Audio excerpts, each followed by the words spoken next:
2, 1. Halo teman-teman, selamat datang di Forum Populi. Sebelumnya perkenalkan, nama saya Nurul Fatin Afifah. Saya adalah peneliti di Populi Center. Di sini saya bersama dengan Haidar Alam. Kami akan memandu jalannya diskusi pada kali ini. Jadi Forum Populi kali ini akan membahas mengenai hasil survei nasional yang dilakukan oleh Populi Center pada 12-20 Oktober 2025, di mana pengumpulan data tersebut bertepatan dengan 1 tahun pemerintahan Prabowo Subianto dan Gibran Rakabuming Raka. Jadi survei ini bertujuan untuk melihat bagaimana persepsi masyarakat mengenai kondisi ekonomi, program-program pemerintah, kinerja lembaga negara, dan perkembangan politik terbaru. Di sini sudah hadir Mas Dimas Ramadan sebagai manajer riset dari Populi Center. Nantinya kita akan membahas lebih lanjut ya dari hasil temuan-temuan kita kali ini. Nah, sebelum kita bahas lebih lanjut lagi, mungkin kita simak terlebih dahulu pemaparan mengenai temuan-temuan dari hasil survei kita. Silakan Alam, boleh dipaparkan. Baik, terima kasih Mbak Nurul. Sebelum masuk pemaparan, kita akan membahas metodologi dan sampelnya. Data didapat melalui wawancara tatap muka dengan menggunakan aplikasi survei Populi Center di 120 kelurahan atau desa yang tersebar di 38 provinsi di Indonesia. Nah, sebelumnya juga sudah disinggung bahwa tanggal surveinya itu dari tanggal 12 hingga 20 Oktober, yang jumlah sampelnya itu sebesar 1.200 responden, margin of error-nya itu 2,83%, dan tingkat kepercayaannya pada angka 95%. Nah, kemudian kita akan membahas kondisi ekonomi di temuan survei kali ini dibandingkan setahun yang lalu, bagaimana penghasilan rumah tangga Anda saat ini. Nah, jawaban yang paling banyak, yang paling jika digabungkan jauh meningkat dan sedikit meningkat itu dari 3,2%, kemudian sedikit menurun yang digabungkan dengan sangat menurun itu 41,1%. Nah, kemudian di pertanyaan selanjutnya yaitu selama setahun ini bagaimana kemampuan Anda membeli atau belanja kebutuhan dasar sehari-hari. Nah, yang menjawab sangat membaik itu ada di 44,2%, kemudian yang memburuk itu ada di 29,7%. Di selanjutnya kita akan membahas tentang kondisi Indonesia dan keyakinan terhadap program Prabowo Subianto dan Gibran Rakabuming Raka. Nah, bagaimana Anda menilai Indonesia saat ini dalam bidang-bidang berikut? Nah, 3 bidang dengan penilaian baik tertinggi ialah bidang pembangunan manusia dan kebudayaan mendapat penilaian paling baik dengan angka 75,8%, bidang pemberdayaan masyarakat 74,6%, kemudian serta bidang infrastruktur dan pembangunan kewilayahan yaitu di angka 72,6%. Nah, sisa angka itu masuk kategori tidak tahu atau tidak jawab. Nah, ke pertanyaan selanjutnya yaitu seberapa yakinkah Anda program-program berikut dapat terwujud di masa pemerintahan Prabowo Subianto dan Gibran Rakabuming Raka. 3 program dengan tingkat keyakinan keterwujudan tertinggi ialah swasembada pangan yaitu di angka 67,9%, kemudian pemberantasan korupsi 5,5%, dan selanjutnya ada pengentasan kemiskinan di angka 6,7%. Kemudian di tema selanjutnya itu keyakinan terhadap kepemimpinan Prabowo Subianto dan Gibran Rakabuming Raka, yaitu saat ditanyakan masyarakat menjawab sangat yakin yaitu 81,7%, kemudian tidak yakin di 16,16%. Di selanjutnya ada sebaran tingkat keyakinan yang berhubungan dengan pertanyaan sebelumnya ya, pada keyakinan terhadap kepemimpinan Prabowo Subianto dan Gibran Rakabuming Raka. Untuk tingkat keyakinan kategori wilayah, wilayah Sumatera, kemudian Jawa bagian barat yaitu DKI Jakarta, Banten dan Jawa Barat, itu untuk Sumatera itu ada 76%, untuk Jawa bagian barat 79,7%, dan Jawa bagian timur yaitu wilayah Jawa Timur, Jawa Tengah dan Daerah Istimewa Yogyakarta yaitu 87,7%, dan Indonesia Timur itu 82,3%. Kemudian jika kita melihat dari kategori pengeluaran, yaitu kurang dari 2.500.000 yaitu ada di angka 80,8% yang sangat yakin, kemudian 2.500.000 hingga 7.500.000 itu ada di angka 82,5%. Kemudian 7.500.000 ke atas hingga 15 juta itu ada di 84,2%. Kemudian 15 juta ke atas hingga 30 juta ke atas itu ada di 100%. Dan lebih dari 30 juta itu ada di 100%. Nah, untuk tingkat kesebaran pemilihan capres dan cawapres pada tahun 2024, di sini kita membahas sangat tidak yakinnya. Nah, kalau untuk pemilih Anies Baswedan dan Muhaimin Iskandar pada capres dan cawapres tahun 2024 kemarin, yaitu ada di angka yang tidak yakin dan sangat tidak yakinnya itu 36,9%, sementara Ganjar Pranowo dan Mahfud MD ada di angka 34,1%. Nah, kalau melalui sebaran partai di sini ada angka yang kami juga akan memotret yang tidak yakin dan sangat tidak yakin, yaitu pertama itu ada PKS ya 26,1%, kemudian ada PDIP 23,5%, kemudian disusul ada Golkar 20,3%, selanjutnya ada Demokrat 18,8%, kemudian ada Nasdem 18,6%, dan terakhir ada PKB di 18%. Nah, pembahasan selanjutnya itu pengetahuan terhadap program atau kebijakan pemerintah. Nah, saat masyarakat ditanyakan apakah tahu atau pernah mendengar kebijakan Prabowo Subianto dan Gibran Rakabuming Raka, nah 3 program yang paling diketahui masyarakat yaitu makanan bergizi gratis atau sering disingkat dengan MBG, itu ada di angka 96,3%, kemudian program bantuan sosial 94,8%, dan pemeriksaan kesehatan gratis di puskesmas dengan angka 80,6%. Nah, kemudian pertanyaan selanjutnya adalah jika dari skala angka 1 sampai 10, seberapa puas atau tidak puas Anda dengan kebijakan tersebut? Nah, kita melihat 3 program atau kebijakan yang menurut masyarakat itu sangat puas, yaitu ada pertama itu ada di cek kesehatan gratis anak-anak sekolah dengan angka 90,8%, kemudian pemeriksaan kesehatan gratis di puskesmas itu 89,1%, terus peningkatan gaji guru dan tenaga pendidikan ada di angka 83,2%. Untuk tema selanjutnya yaitu capaian dan penerimaan program pemerintah gitu ya.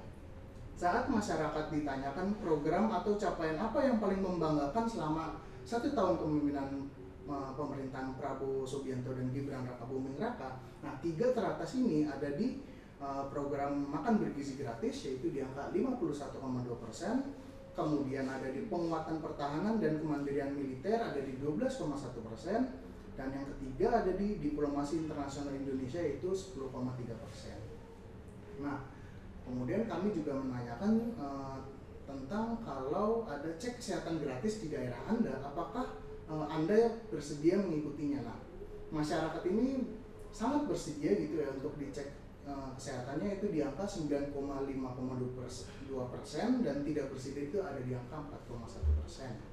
Di tema selanjutnya kita juga membahas evaluasi MBG gitu ya.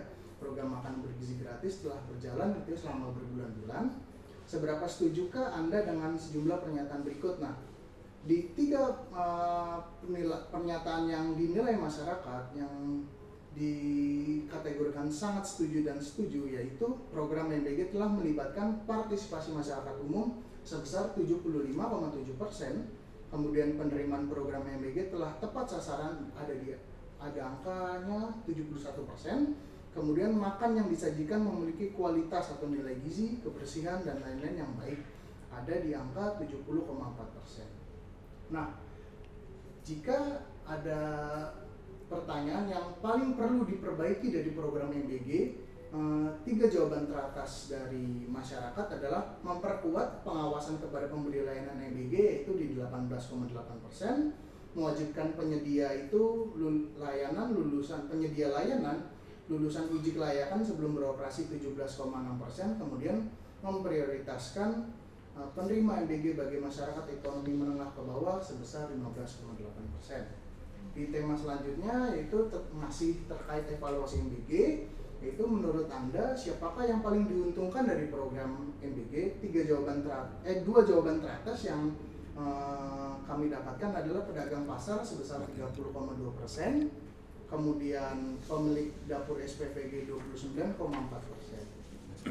Nah, seandainya pada pertanyaan selanjutnya, seandainya pelaksanaan MBG diubah, model pelaksanaan seperti apa yang paling Anda sukai? Nah, mayoritas itu ya masyarakat menjawab MBG diberikan kepada orang tua itu sebanyak 47,9%. Kemudian jawaban lainnya ada di MBG dikelola oleh sekolah itu 24,9%. Kemudian MBG tetap dikelola oleh SPPG seperti yang sekarang yang sudah berjalan yaitu 21,6%. Di tema selanjutnya kita akan membahas isu nasional gitu ya. Seberapa yakinkah Anda dengan kemampuan pemerintah dalam menyediakan lapangan pekerjaan? Masyarakat menilai sangat yakin yaitu 60,7%, kemudian tidak yakin yang digabungkan dengan sangat tidak yakin yaitu 37,7%. Kemudian menurut Anda masalah apa yang paling menonjol selama 1 tahun kepemimpinan Prabowo Subianto dan Gibran Rakabuming Raka? Dua masalah yang paling sering menonjol atau yang paling banyak dipilih masyarakat yaitu adalah sulitnya lapangan pekerjaan sebanyak 33,8%, kemudian korupsi pejabat 29,6%. Selanjutnya adalah menurut Anda seberapa tanggapkah pemerintah saat ini terhadap keinginan masyarakat gitu ya, seberapa responsif gitu ya. Nah, sangat tanggap digabung dengan cukup tanggap yaitu menghasilkan angka 52,2%, kemudian kurang tanggap yang digabung dengan sangat tidak tanggap menghasilkan 46,1%. Pada tema selanjutnya dulu yaitu akseptabilitas 10 tokoh ya. Dari 1 sampai 10, 1 itu sangat tidak suka, 10 itu sangat suka, seberapa suka Anda dengan tokoh berikut. Nah, tokoh yang paling disukai oleh masyarakat yaitu ada pada Deddy Mulyadi 94,9%, kemudian ada Prabowo Subianto 94,4%, kemudian ada Purbawayudi Sadewa yaitu 59,6%, kemudian ada Teddy Indrawijaya 85,3%, kemudian ada Joko Widodo 81,9% dan Gibran Rakabuming Raka sebanyak 79,7%. Selanjutnya itu penilaian kinerja menteri dan evaluasi lembaga negara. Pertanyaan terbuka ya, top of mind gitu ya. Menurut Anda siapakah menteri atau wakil menteri dengan kinerja terbaik? Menurut masyarakat 3 menteri atau wakil menteri dengan kinerja terbaik yaitu ada Andi Amran Sulaiman di angka 9,8%, kemudian Purbayayudi Sadewa itu 9%, kemudian Agus Harimurti Yudhoyono 7,8%. Sisa angkanya itu berada di angka di bawah 7%. Tokoh lainnya ada di bawah 7%. Kemudian dari skala 1 sangat tidak percaya sampai 10 sangat percaya, seberapa percaya Anda terhadap lembaga berikut ini? Nah, 3 lembaga yang paling dipercaya oleh masyarakat yaitu Tentara Nasional Indonesia atau TNI 87,9%, kemudian ada Presiden 87,1% dan Badan Gizi Nasional 72,2%. Selanjutnya di tema berikutnya adalah top of mind pilihan capres dan cawapres gitu ya. Pertanyaan terbuka, jika pemilihan diadakan hari ini, siapakah tokoh yang akan Anda pilih sebagai presiden jika pemilihan presiden diadakan hari ini? Nah, 2 jawaban teratas dari masyarakat dipilih yaitu pertama Prabowo Subianto 37,8%, kemudian Deddy Mulyadi 16,5%. Tokoh lainnya berada di angka 10%. Nah, pertanyaan terbuka kedua yaitu jika pemilihan diadakan hari ini, siapakah tokoh yang Anda pilih sebagai wakil presiden? Nah, 3 tokoh teratas yang dipilih masyarakat adalah yang paling banyak dipilih masyarakat adalah Gibran Rakabuming Raka ada di angka 24,2%, kemudian Agus Harimurti Yudhoyono ada di 12,1% dan Deddy Mulyadi ada di angka 10,3%, sedangkan tokoh lainnya berada di bawah angka 10%. Selanjutnya elektabilitas partai. Ketika masyarakat ditanyakan jika pemilu legislatif atau pemilu untuk memilih anggota DPR RI diadakan hari ini, partai atau calon dari partai mana yang Anda akan pilih? Nah, untuk partai pilihan 3 partai terpilih teratas yaitu ada di Partai Gerindra dengan 26,8%, kemudian ada PDI Perjuangan di 12,4%, kemudian ada di Partai Golkar ada di 10,3%, ada Partai Demokrat 9,8%, dan Partai PKB 8,3%. Untuk partai lainnya berada di angka 7% atau 5%, atau 6%.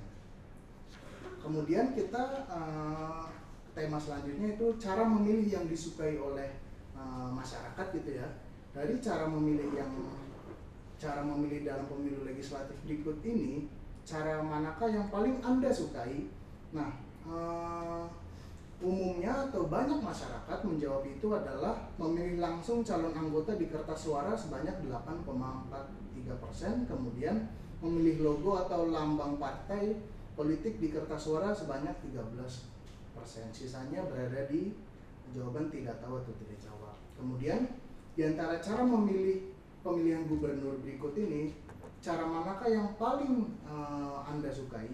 Nah, masyarakat secara umum atau banyak yang menjawab dipilih langsung dalam pemilu sebanyak 89,6%, sisanya ada ditunjukkan oleh pemerintahan pusat itu 5,8%, kemudian dipilih anggota DPR 2,3%, dan tidak tahu tidak jawab 2,3%. Nah, kemudian di pertanyaan berikutnya, di antara cara pemilihan bupati dan wali kota berikut ini, cara manakah yang paling Anda sukai? Masyarakat dominan menjawab itu adalah dipilih langsung dalam pemilu sebanyak 94,3%, kemudian dipilih oleh anggota DPRD atau kabupaten kota itu 4,1%, dan sisanya di angka tidak tahu tidak jawab ada 1,6%. Seperti itu temuan yang sudah dirangkum gitu ya, Mbak Nurul. Boleh dilanjutkan lagi. Terima kasih Alam atas pemaparannya. Selanjutnya saya ingin bergeser ke Mas Dimas. Jadi tadi yang sudah dibacakan oleh Alam ini ada beberapa hal yang menarik nih Mas. Yang pertama itu mengenai persepsi ekonomi ya. Jadi pada pertanyaan mengenai persepsi ekonomi, cukup banyak masyarakat yang menyatakan bahwa mereka itu selama 1 tahun terakhir itu penghasilannya menurun gitu. Tapi di pertanyaan lain juga banyak masyarakat yang menyatakan bahwa kemampuan mereka untuk membeli kebutuhan dasar sehari-hari juga membaik. Jadi ada 2 persepsi yang berbeda nih mengenai ekonomi. Nah, menurut Mas Dimas sendiri bagaimana sih melihat perbedaan persepsi ekonomi ini? Ya, ini seolah-olah kontradiktif gitu ya. Iya, betul. Padahal mungkin ya. Tapi kira-kira gini, saya sih ada beberapa dugaan ya. Pertama bahwa menurunnya penghasilan ya.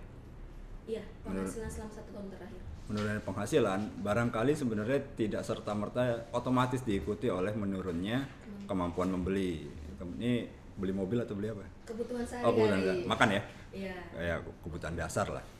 Nah, bisa saja bahwa memang penghasilan menurun, tapi yang namanya harga kebutuhan dasar itu stabil. Bisa aja ya.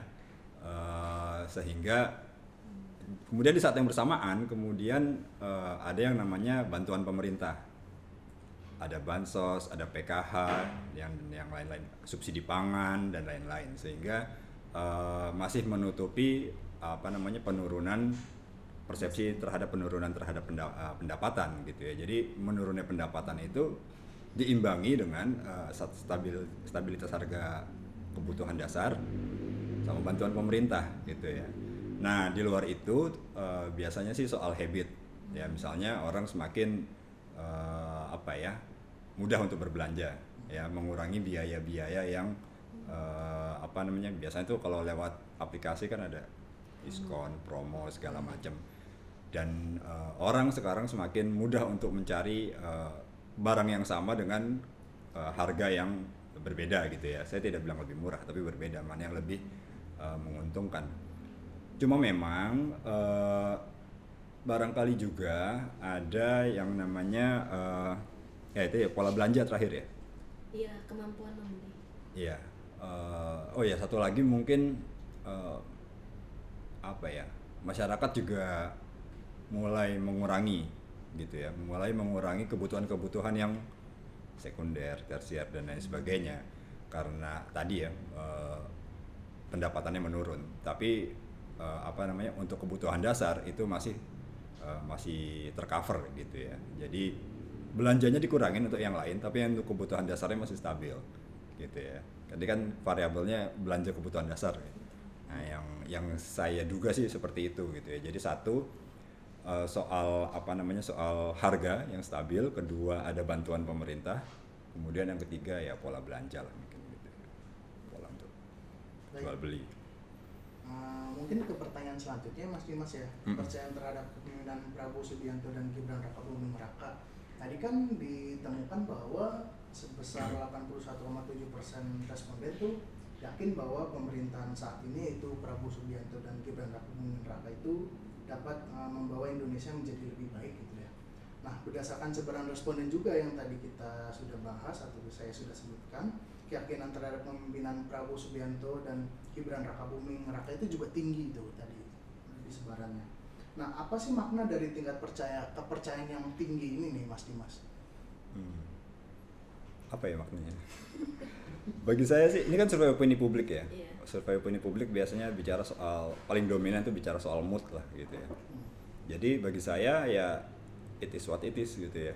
Ya kepercayaan masyarakat sedang tinggi kepada presiden dan wakil presiden bahwa keduanya bisa membawa Indonesia menjadi lebih baik. Nah, ini juga mungkin yang jelas ini selaras ya, setara dengan misalnya perolehan suara aja deh gitu ya. Itu kan udah dominan 58%, cukup tinggi begitu. Makanya kepercayaannya juga nggak mengherankan lah segitu gitu ya. Nah, kemudian yang jelas ini arti dari bahwa pemerintah saat ini memiliki legitimasi yang baik, penerimaan yang cukup tinggi ya, dipercaya oleh masyarakat gitu. Mungkin itu ya makna daripada tingginya kepercayaan masyarakat. Oke. Nah, tadi selain berarti legitimasi masyarakat terhadap pemerintahan Prabowo dan Gibran cukup tinggi, itu juga terbukti dengan dari temuan kita mengenai salah satu program yang dikeluarkan oleh pemerintah gitu ya. Salah satunya misalkan tentang MBG gitu, makan bergizi gratis. Jadi MBG ini tadi dalam hasil survei merupakan salah satu program yang cukup populer di kalangan masyarakat karena dari beberapa program ditanyakan, masyarakat itu menyatakan bahwa MBG itu yang paling mereka kenal. Nah, itu juga selain itu, walaupun kita lihat ya di media itu banyak sekali gitu ya permasalahan mengenai tata kelola MBG itu ya banyak ditemukan sekali permasalahan gitu. Tapi masyarakat masih menilai bahwa MBG itu merupakan program yang cukup membanggakan dari pemerintahan sekarang. Nah, apakah dengan temuan tersebut apa sih arti dari pandangan masyarakat begitu positif dengan MBG walaupun banyak sekali ditemukan permasalahan gitu, Mas? MBG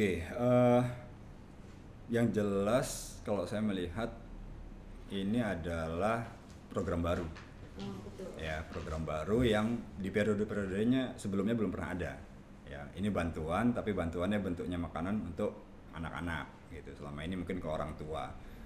Sehingga ini harapan kepada presiden supaya cakupannya lebih luas lagi itu juga besar gitu. Makanya karena ini baru, harapannya juga tinggi begitu. Nah, penilaiannya makanya positif, terlepas dari tentu masih ada beberapa masalah gitu ya, masalah kualitas makanan dan lain sebagainya gitu.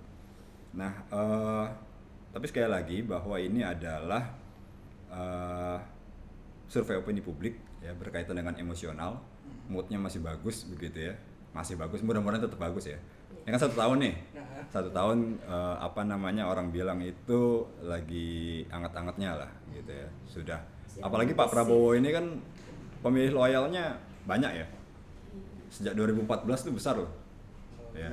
Kemudian menang akhirnya menjadi presiden ya, harapannya juga tinggi. Jadi kebijakannya secara umum apalagi yang bersentuhan langsung dengan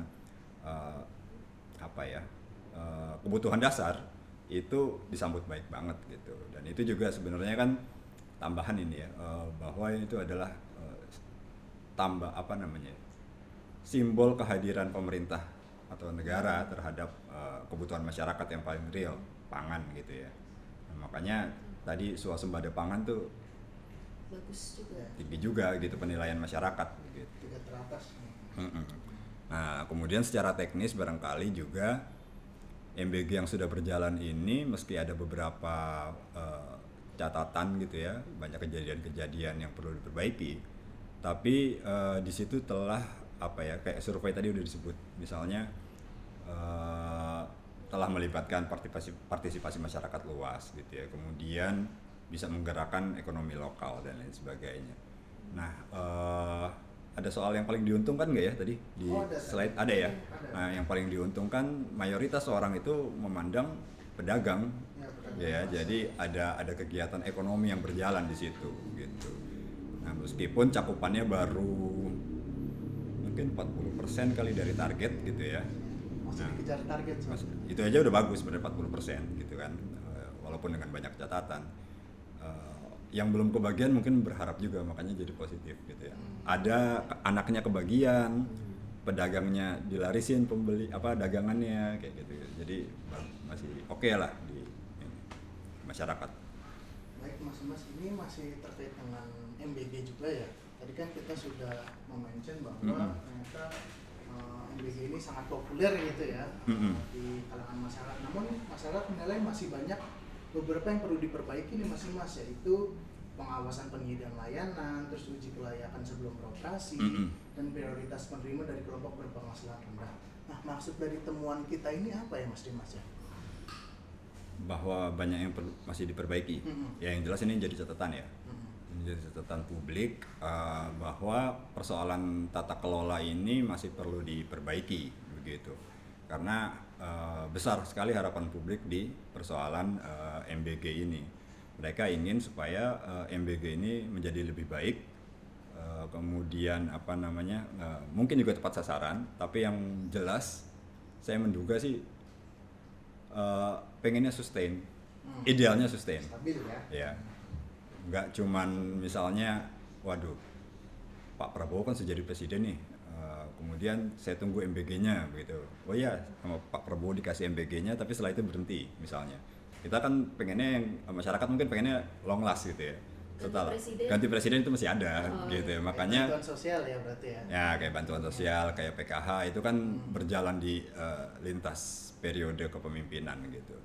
Nah, yang begini-begini kalau mau sustain ya harus mulai dari tata kelolanya. Termasuk juga soal ketepatan sasaran dan lain sebagainya. Sehingga yang namanya MBG ini bukan sekedar memenuhi janji politik, janji kampanye gitu ya, tanpa perencanaan yang matang, apalagi sekedar bagi-bagi jabatan, bagi-bagi dapur ya, pengelolaan. Oh, isunya ada itu. Iya, isunya ada. Pernah mendengar isunya? Banyak. Banyak. Berseliweran gitu. Ini tuh ya. Nah, terakhir mengenai MBG nih Mas, tadi MBG itu populer, sudah evaluasi juga. Nah, ketika masyarakat diberikan pertanyaan, kalau boleh memilih nih ya, kalau boleh milih, MBG itu sebaiknya dikelola siapa sih? Nah, masyarakat itu lebih menyukai kalau MBG itu dikelola sama orang tua gitu Mas. Nah, artinya apa ya, ketika MBG ini lebih disukai dikelola orang tua, apakah artinya masyarakat itu memang lebih suka bentuk bantuan tuh yang dikasih langsung gitu, kayak bansos gitu. Duitnya gitu. Iya, mungkin lebih fleksibel atau apa gitu Mas. Ini pasti respondennya yang jawab orang tua sana. Ya kan 17 tahun ke atas. 17 tahun ke atas ya. Kemungkinan mayoritas orang tua gitu. Betul. Ya, program yang sifatnya bantuan memang berkaca pada yang program yang serupa lah ya, kayak PKH, bansos itu kan juga diberikan secara langsung. Sehingga mereka bisa menggunakannya dengan leluasa gitu ya. Nah, itu yang kemudian menjadi preferensi ya. Misalnya saya Alam naik motor pakainya Pertalite. Dalam Pertalite itu kan ada subsidi ya. Alam lebih milih harganya yang saya subsidi apa saya kasih duitnya gitu kan. Orang milih kasih duitnya gitu kan. Biar bisa bersendiri yang lain ya. Ya gitu. Nah, mungkin karena lebih fleksibel juga, artinya saya kan beli Pertalite nggak mesti di pom bensin, bisa aja saya beli di tempat lain gitu ya, mungkin lebih murah atau seperti apa gitu. Nah, yang jelas masalah fleksibilitas. Orang jadi lebih leluasa lah menggunakan itu. Nah, kemudian yang kedua barangkali soal nilainya. Nah, nilainya. Saya nggak tahu sekarang berapa ya. Cuman dulu di awal-awal kan per porsi 15.000. Ya. Sekarang kemudian menjadi 10.000. Yang diterima kemudian nilainya 10.000 karena ada pengelola, ada untuk menggerakkan itu ya. Ada sumber daya yang harus dibiayai operasionalnya. Nah, itu kalau kalau dari 10.000 kemudian kalau bisa 15.000 kenapa enggak gitu kan. Misalnya begitu. Gitu ya. Utuh gitu ya. Nggak kepotong biaya operasional dan lain-lain. Mungkin masyarakat juga membayangkan seperti kalau dulu itu ada KJP, sekarang KIP ya. Kalau dulu KJP itu dengan kita bawa kartu KJP ke toko sembako dong. Seragam gitu. Nah, kayak gitu-gitu, fotokopian alat tulis ya. Buku tulis. Menerima KJP. Nah, gitu kan. Dia bawa kartunya kemudian dia beli. Dia bisa pilih sendiri toko yang paling dekat misalnya dari rumah dia dan lain sebagainya. Itu fleksibel sekali. Saya nggak tahu seberapa ideal kalau itu dipegang orang tua, tapi juga yang jelas dengan dikelola sama orang tua bisa menyesuaikan menu kepada anaknya. Ya, yang tahu selera anaknya ya orang tua. Mana yang ada alergi. Nah, misalnya alergi udang lah, alergi ikan sapu-sapu ada ya. Ikan hiu ada ikan hiu. Ikan hiu goreng ada tuh. Ada. Saya nggak tahu kemakan apa enggak tuh ya. Nah, yang begini-begini bisa dikurangin lah gitu kan. Ya, misalnya sekarang ikan, besok ayam, habis itu telur, kemudian telurnya diapain besoknya, itu fleksibel banget, termasuk sayur-sayurannya. Ya, makanya mayoritas masyarakat sukanya seperti itu. Ya mungkin bisa jadi pertimbangan ya entah kapan ya, tapi yang jelas kalau modelnya kayak gitu yang dibutuhkan kan masalah pengawasan supaya nggak disalahgunakan sama orang tua. Nah, dulu zaman Jokowi Ahok kan juga begitu isunya. Ini uangnya jangan buat rokok bapaknya nih, gitu kan. Udah dikasih buat beli seragam, buat beli segala macam, uangnya dipakai buat rokok bapaknya, gitu kan. Nah, masalah pengawasan aja nantinya. Tapi yang jelas ya sekali lagi ini soal isu tata kelola lah.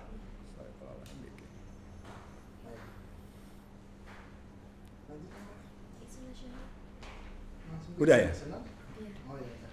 Nah, kemudian kita ke isu nasional ya Mas. Kita sudah menyinggung MBG gitu ya, yang masuk walaupun itu isu nasional, tapi ini yang lain lagi ada teman menarik gitu ya Mas ya. Masalah yang dianggap paling menonjol justru di pemerintahan saat ini adalah sulitnya mencari lapangan pekerjaan nih Mas.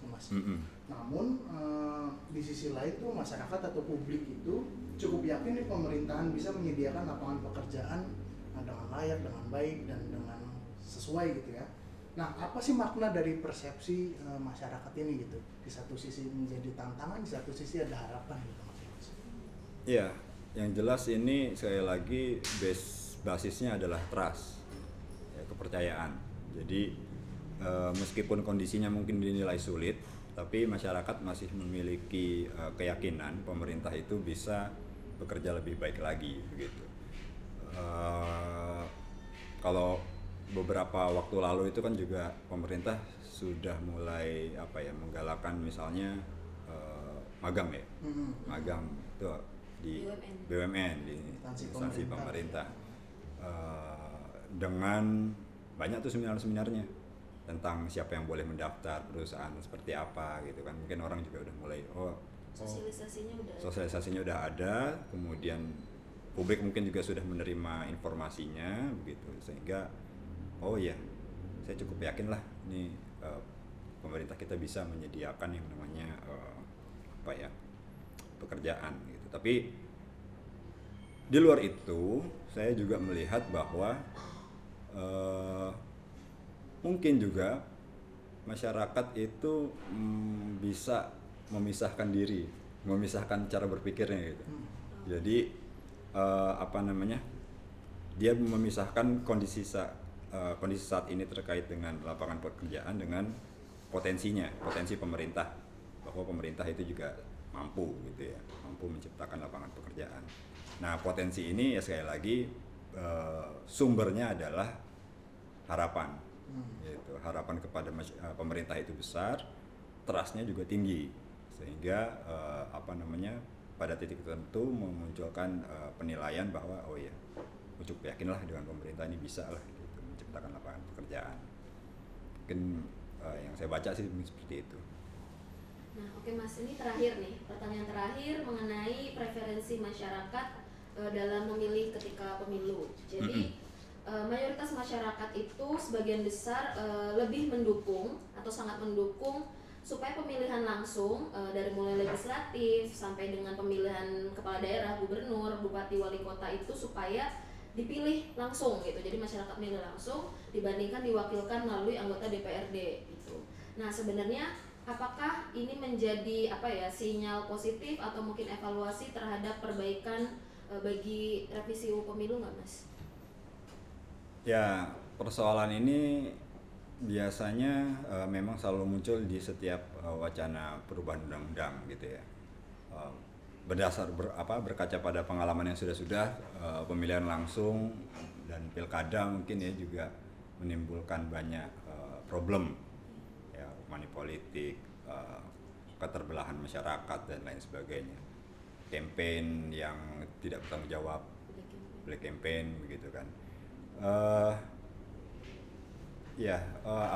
Makanya beberapa elit kemudian mungkin memikirkan apa kita balik lagi aja ya gitu kan. Nah, itu beberapa anggota DPR ngomongin juga gitu, mungkin sudah saatnya kita balik lagi pemilihan tidak langsung gitu ya. Misalnya memilih anggota dewan ya partainya aja, nanti partai yang memilih kan siapa orangnya. Nah, itu kan ada tuh. Kemudian soal pilkada juga, ditunjuk saja atau dipilih oleh DPRD, kan sama-sama pemilihan juga, biayanya nggak besar dan lain sebagainya. Tapi ternyata kan survei menunjukkan masyarakat nggak terlalu suka dengan hal-hal seperti itu. Masyarakat lebih prefer untuk bisa memilih langsung ya, termasuk calegnya ya, memilih langsung kepala daerahnya. Nah, sebenarnya ini kalau berdasarkan value-nya, orang pejabat publik yang dipilih langsung itu memungkinkan pemilih atau masyarakat untuk bisa mengontrol pejabat publik terpilih, bisa mengontrol kepala daerahnya. Di saat yang bersamaan, pejabat publik yang terpilih ini juga perlu untuk bekerja secara lebih akuntabel, gak ngasal, bisa dipertanggungjawabkan dan lain sebagainya. Nah, ini sebenarnya situasi atau mekanisme yang saling menguntungkan gitu ya sebenarnya. Terutama sekali sebenarnya bagi pemilih, karena dengan memilih langsung, pemilih itu berhak untuk mengkoreksi begitu. Mengkoreksi di dalamnya itu ada mekanisme yang paling umum, misalnya stick and carrot. Ya, kalau bagus nanti dipilih lagi. Tapi kalau kalau nggak bagus ya nggak akan dipilih. Nah, hal-hal yang kayak gini yang susah dibayangkan ketika misalnya kepala daerah ditunjuk, ya gubernur misalnya ya ditunjuk oleh pemerintah, kalau gubernur oleh pemerintah pusat, ya biasa diwakili oleh Mendagri. Kalau bupati ya mungkin dipilih oleh DPRD. Mungkin kepala daerahnya juga setelah terpilih, kalian siapa ngatur-ngatur saya kan dipilih sama anggota dewan, gitu kan. Anggota dewannya kan kami yang milih. Iya, tapi kan kalian milih partainya saja. Nggak habis-habis jadinya. Jadi nggak nyambung, nggak sinkron gitu. Pejabat publiknya nggak merasa dipilih oleh masyarakat juga nggak merasa diwakili oleh pejabat publiknya, sehingga mungkin saja menghasilkan kebijakan-kebijakan yang nggak nyambung gitu kan. Masyarakat maunya A, pejabat terpilih maunya B gitu kan, nggak nyambung. Tapi kalau dipilih langsung itu bisa dikontrol, ada mekanisme stick and carrot, apresiasi dan kontrol. Jadinya antara aspirasi masyarakat dengan kebijakan itu lebih punya potensi untuk nyambungnya daripada keterputusan itu ya, komunikasi atau kebijakan antara elit dengan pemilihnya. Nah, yang jelas tentu bahwa yang disampaikan banyak kekurangan dalam pilkada dan lain-lain itu ya kita tidak perlu menutup mata, memang terjadi gitu ya. Nah problemnya adalah kekurangan-kekurangan tersebut ya diperbaiki, bukan diganti sistem pemilihannya atau sifat pemilihannya gitu kan. Dikoreksi saja. Nah makanya pembahasan RUU pemilu yang sudah masuk prolegnas ini ya perlu tetap berada dalam rel pemilihan langsung dengan memperbaiki sejumlah catatan, kritik-kritik yang ada di dalamnya terkait dengan praktek pelaksanaan pemilihan langsung itu. Menarik sekali ya. Oke, teman-teman, dari pembahasan kita hari ini tadi mengenai temuan-temuan survei dan diskusi yang sudah dipaparkan oleh Mas Dimas, kita bisa melihat bahwa 1 tahun pemerintahan Prabowo Gibran ini menghasilkan beragam persepsi ya di kalangan masyarakat. Ada apresiasi yang tinggi bahwa pemerintahan kali ini bisa membawa Indonesia menjadi lebih baik gitu. Tapi juga ada catatan kritis tadi mengenai MBG, tentang lapangan pekerjaan gitu. Nah itu bisa menjadi ya evaluasi lah buat pemerintah catatan gitu. Terima kasih kepada Mas Dimas yang sudah hadir dan memberikan penjelasan pada hari ini, dan juga terima kasih kepada teman-teman yang sudah mendengarkan Forum Populi. Sampai jumpa di Forum Populi berikutnya.